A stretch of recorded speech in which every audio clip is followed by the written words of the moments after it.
You wanted the best. You've got the best podcast. The hottest podcast in the world. The Chris Voss Show, the preeminent podcast with guests so smart you may experience serious brain bleed. The CEOs, authors, thought leaders, visionaries, and motivators. Get ready. Strap yourself in. Keep your hands, arms, and legs inside the vehicle at all times, because you're about to go on a monster education roller coaster with your brain. Now, here's your host, Chris Voss. Hi, folks. Chris Voss here from the ChrisVossShow.com. There you go, ladies and gentlemen. There are latest things that makes it official. Welcome to the big show. We certainly appreciate it. As always, the Chris Voss Show is a family that loves you, but doesn't loan you money, so stop asking for it. In fact, I need some of my coffee refill. Go to buymeacupofcoffee.com, or actually just buymeacoffee.com/Chris Voss. You can do that. Go to goodreads.com/Chris Voss, linkedin.com/Chris Voss. Chris Voss, one of the TikTokity, all those crazy places on the internet. As always, we have the most amazing, hottest authors coming off of the publisher's machined out, I don't know, I was trying to say some sort of imaginary cool visual, but I have none. So I'm just going to describe the fact that I don't have shit, and I'm just going to roll with that. I had this whole like manufacturing line thing going out and everything else. I don't know. Hopefully I'm still there. So there you go. So anyway, guys, we have an amazing young man on the show. We're going to talk about his incredible life story, his journey through tragedy to triumph and all that good stuff. I'm finally finding my footing here on adjectives. Mike Africa Jr. is on the show with us today. His book is just out August 6, 2024. It is called On a Move, Philadelphia's Notorious Bombing and a Native Son's Lifelong Battle for Justice. And if you're not gripped by the conversation we're going to have here, hold on tight or hold on to something, because it's going to be gripping. It's a great story. Mike is going to be joining us to talk about his book. He is a sought-after speaker and writer who has been featured in the New York Times, the Washington Post, The Guardian, and on NPR. He starred in the HBO documentary 40 Years a Prisoner and was featured in the Audible original docuseries about the Move bombing, summer of 1985, produced by Kevin Hart and Charlemagne the God, and narrated by Hart. As a keynote speaker, Mike has been invited to speak any and everywhere, from the Smithsonian and the University of Pennsylvania to the 55th anniversary of the Black Panther Party. Welcome to the show, Mike. How are you? Oh, man, thanks for having me. I feel great today. It's a good day. There you go. It's wonderful to have you. It's a great day. Every day is above ground's a great day. Is that how it works these days? I didn't put it to the every day is above ground is a good day. My thing is happiness is a choice. There you go. You got to create the structure for your happiness. And, I've done that, so I feel good. I love it. Well, thanks for bringing that to the show and give us the pump up there. Give us your .coms. Where can people find you on the interwebs? www.mikeafricajr.com. There you go. And of course, like on social media, is at Mike Africa Jr. on my social media, my Instagram and Facebook and Twitter. There you go. Is Kevin Hart as short as everyone says he is? I've never met Kevin Hart. Okay. The process was that I recorded from my Bakerstown sound studio in West Philly. In Center City, Philly. And he did his wherever he did his. So we never actually got to meet. We talked on the phone once, but that was it. It was a short phone call? Oh, I'm just kidding. Anyway, he's a great guy, wonderful comedian. But give us a 30,000 overview of your new book that's just out, On a Move. The book is about my, as the subtitle says, the lifelong battle for justice. My parents were in prison. They were in prison before I was alive. I was born in a jail cell. Wow. And when I got a little older, by a little older, I mean 13 years old, I started working to free them. And it took a long time to do it. There you go. And so this is about this bombing that took place where there was activists in the building and et cetera, and they burnt down like a whole city block, these crazy cops with Philadelphia. And this kind of was probably something that helped kind of wake people up to some of the abuses that were going on in America at the time in the civil rights era. But you run close to this.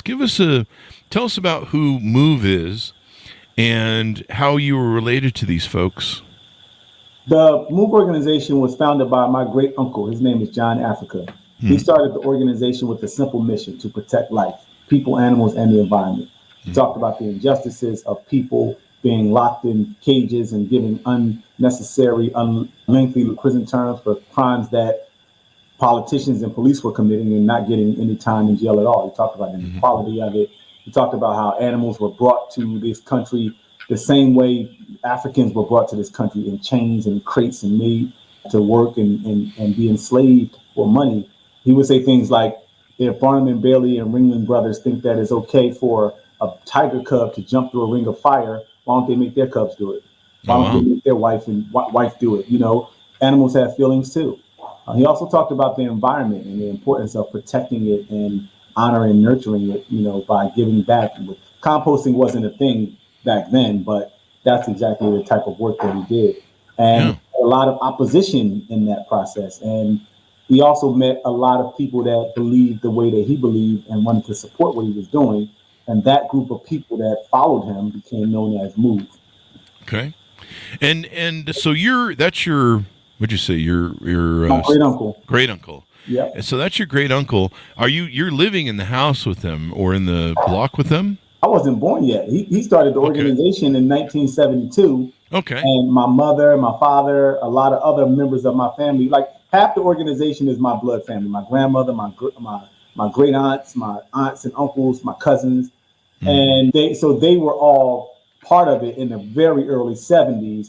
And then as time went on, my mom, you know, my dad are together and, you know, they conceived me.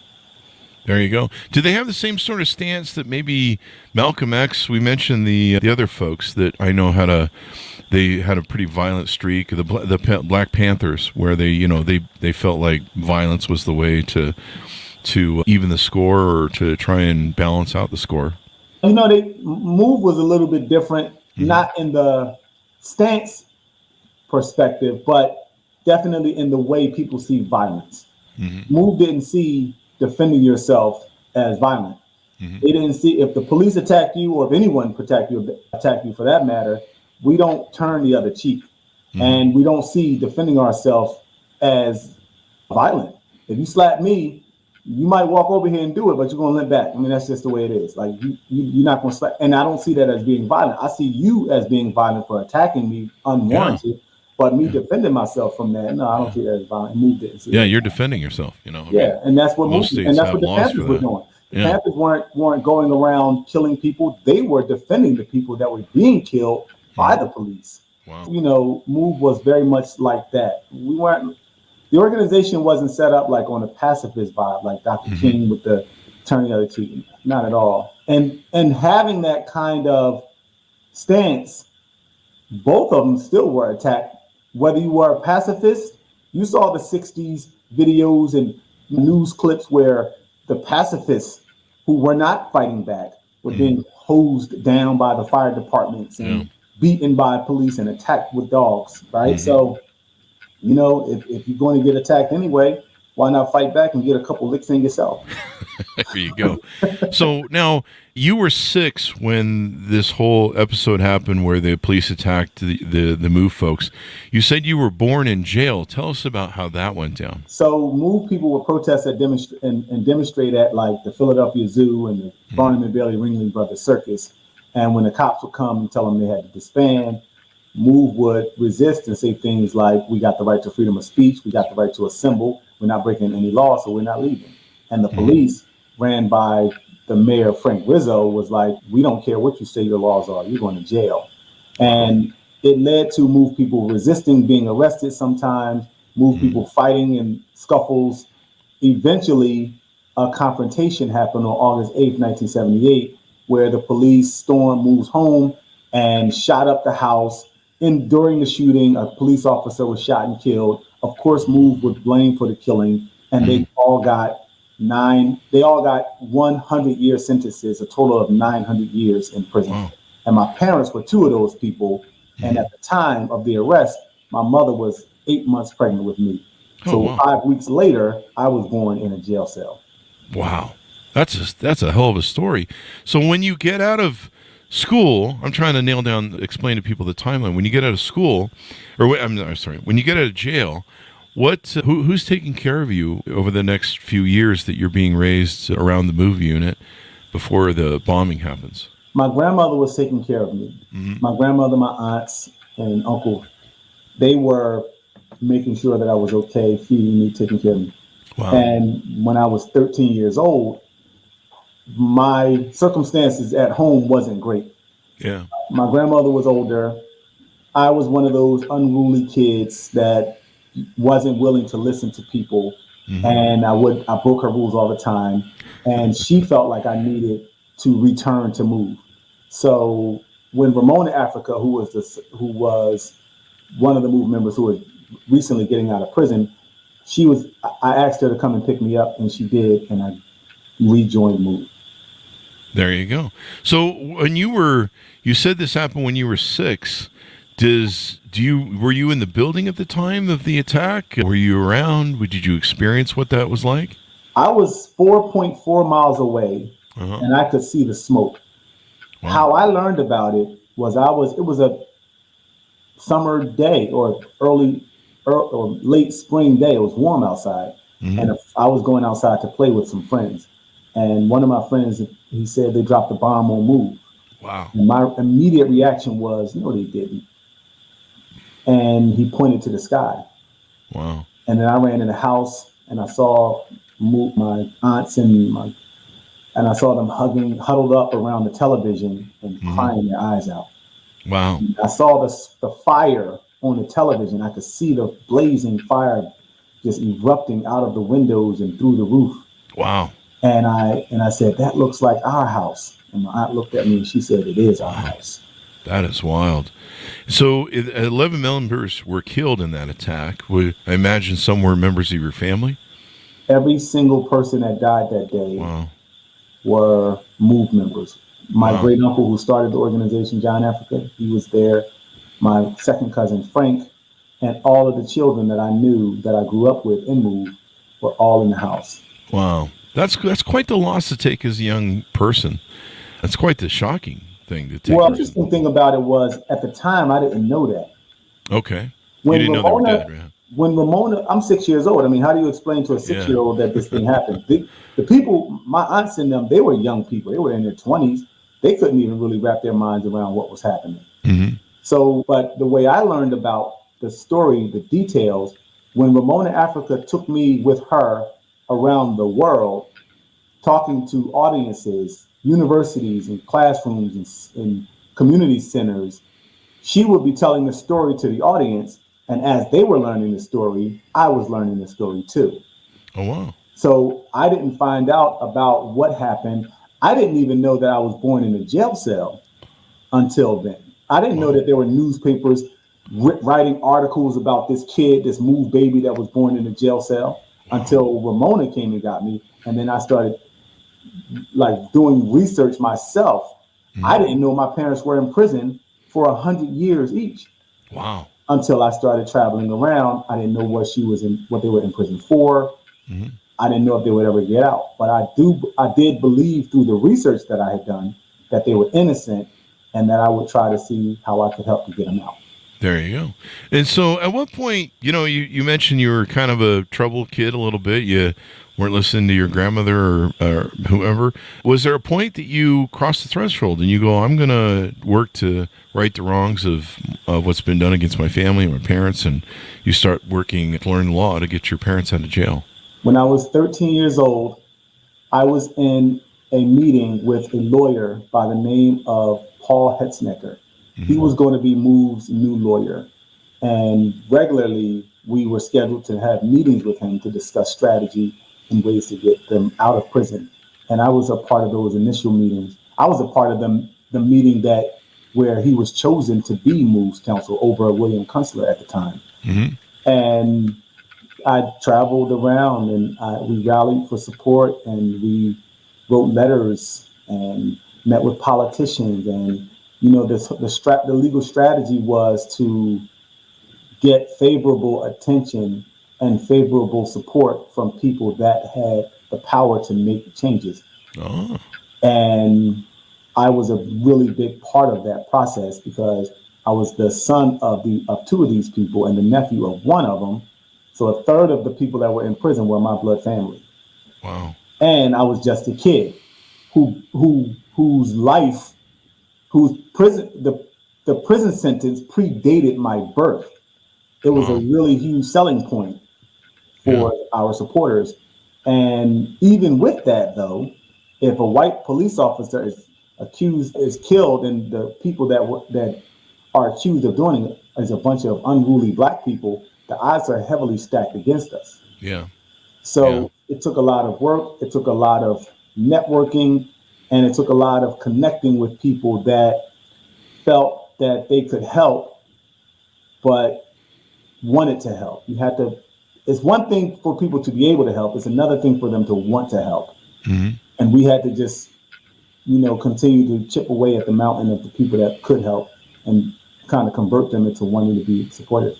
There you go. And so eventually you got your parents freed. How many years did it take?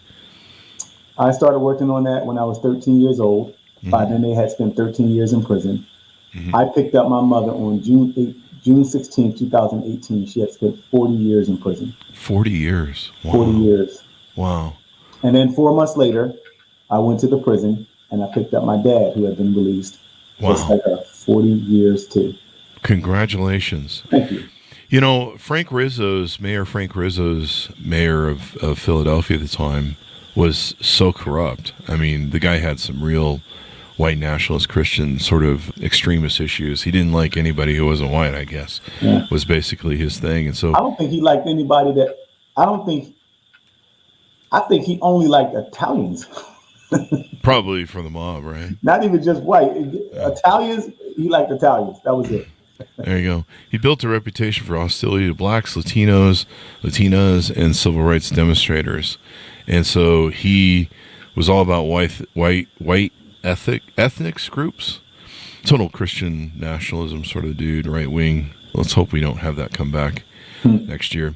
But yeah, it's pretty interesting. And they pretty much attacked one house and they bombed it, and they pretty much burned down a whole city block. I think they burn down more than a city block? They burned down 3 roads. Yeah. So there was a total of 61 homes and 250 people homeless. Wow. This is what happened. The people that were the MOVE members that hadn't been arrested when my parents got arrested, mm-hmm.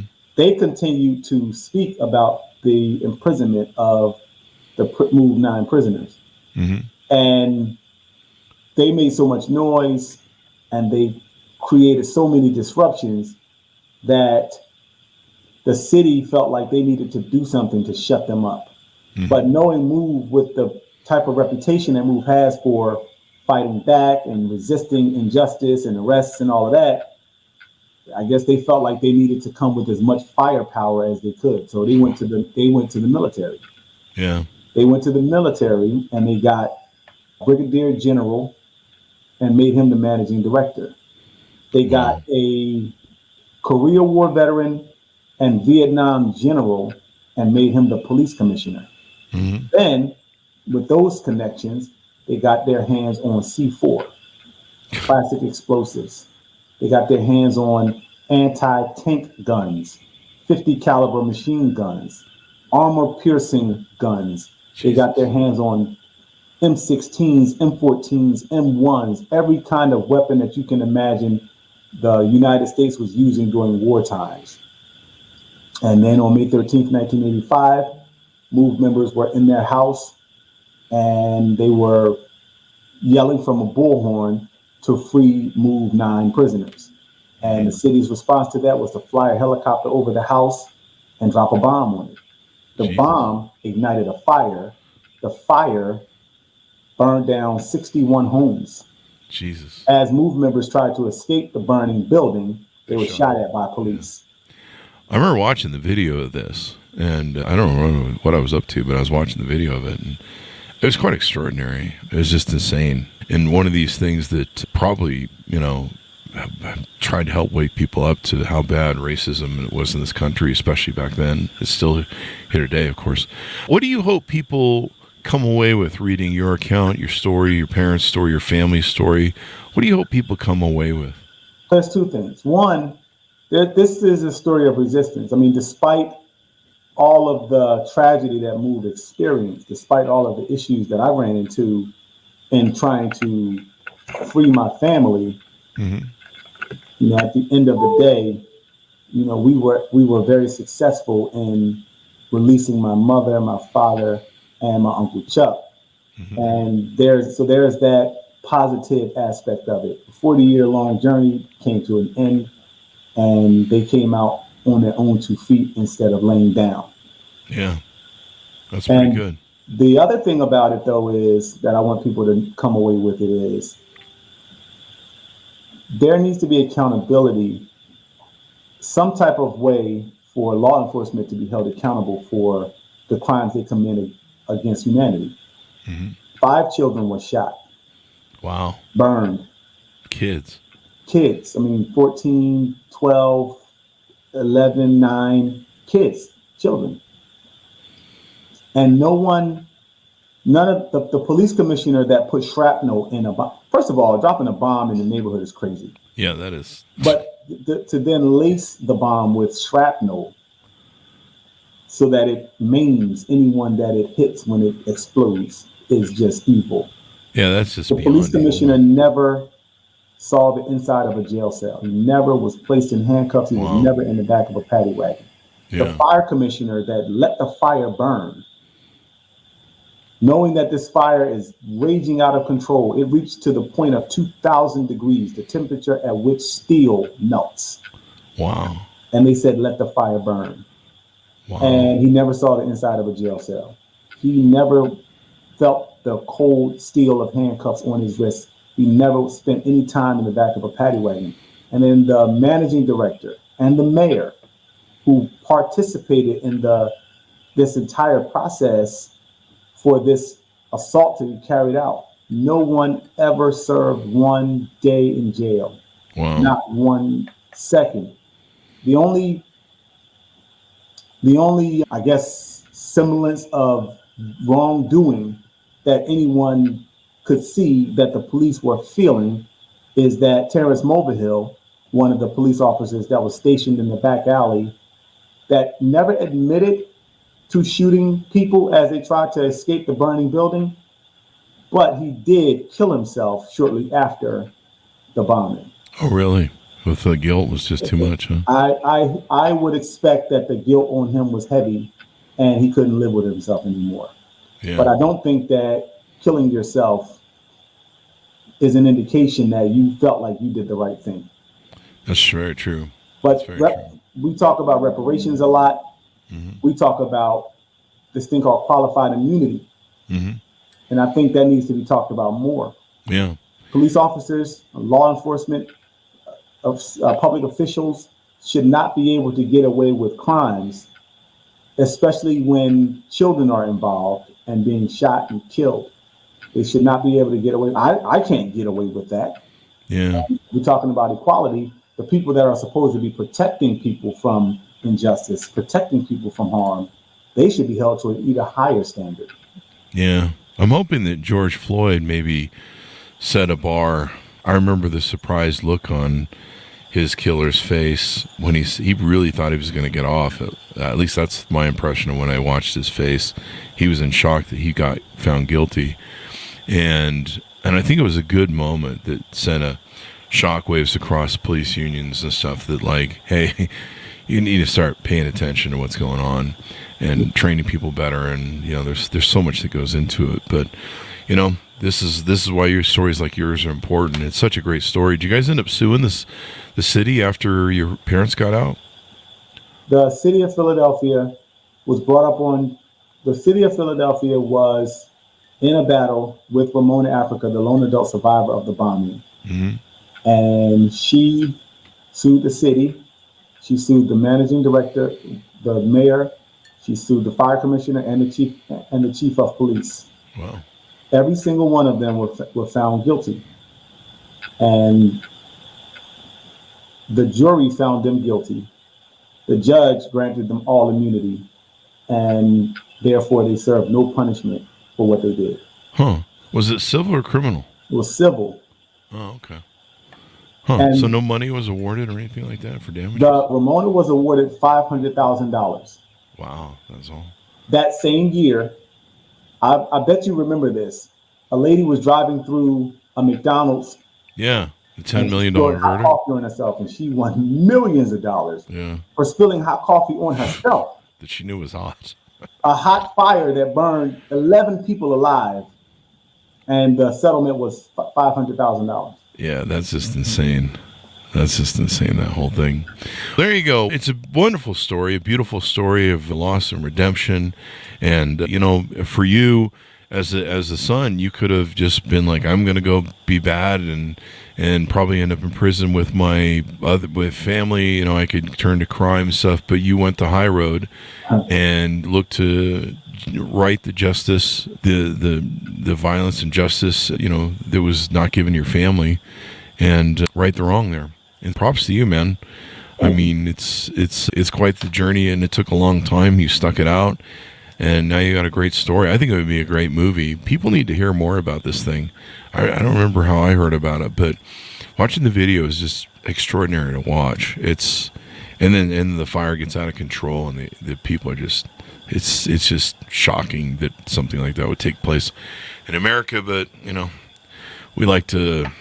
This is America. We like to invent stuff. So and I'll say, Chris, if people aren't being held accountable for their actions, this won't be their last tragedy like this. That's true. No one should be above the law in this country. That's kind of the whole point of it, but we're still working on that point. There you go. There you go. So give us your .coms as we go out. Tell people where they can find you on the interwebs and get to know you better. Come and see me on my Instagram page. That's the page that I'm on the most. My Instagram is @MikeAfrica Jr. I'm also on Twitter and Facebook. And you can purchase the book. There's a link in my bio where you can purchase the book. We had a book signing for it yesterday because yesterday was the 46th-year anniversary of the day that police took my parents to prison. And we're selling books right now. It's available on Amazon, Target, Barnes & Noble. And of course, you can get all of that link to all of those places if you want at my website, www.mikeafricajr.com. There you go. Well, thank you very much for coming on, Mike, and sharing your amazing story of your family and the battle and for justice and all that stuff. Thank you very much for coming on. Thanks for having me, Chris. There you go. Thanks so much for tuning in. Go to goodreads.com/Chris Voss, LinkedIn.com/Chris Voss, Chris Voss One, the TikTokity, and all those crazy places on the internet. Thanks for tuning in. Be good to each other. Stay safe. We'll see you next time.